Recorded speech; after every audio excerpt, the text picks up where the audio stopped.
La France fait toujours partie des pays les plus meurtriers d'Europe en nombre de morts au travail. 645 décès en 2021, 738 en 2022, 759 en 2023.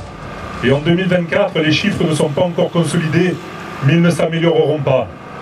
Dans les télécoms, nous payons un lourd tribut à cause de ces politiques nocives. En 2009, une crise sans précédent secouait France Télécom, devenue Orange, avec une vague de 40 suicides ayant conduit à la condamnation de ses dirigeants. Aujourd'hui, 15 ans plus tard, Orange fait de nouveau la une des médias pour son actualité dramatique. 25 suicides sur les 3 dernières années. Quand la rentabilité prime sur l'humain, les RPS refont surface. Nous subissons aussi des accidents mortels dans les télécoms. Dernièrement, 2 salariés sous-traitants d'Orange sont morts électrocutés en intervenant sur des poteaux métalliques sous des lignes haute tension, alors que les poteaux métalliques sont totalement interdits sous les lignes haute tension.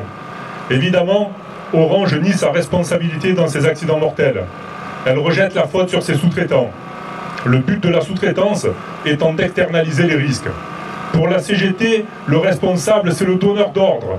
Et nous irons jusqu'au bout pour que les donneurs d'ordre soient condamnés dans le cas d'accidents mortels où leur responsabilité est engagée. Mais au-delà des condamnations, pour améliorer les conditions de travail des salariés, il nous faut continuer de revendiquer des moyens pour la prévention, notamment en effectifs pour l'inspection du travail et la médecine du travail. Le rétablissement des CHSCT avec de vraies prérogatives contraignantes pour les employeurs.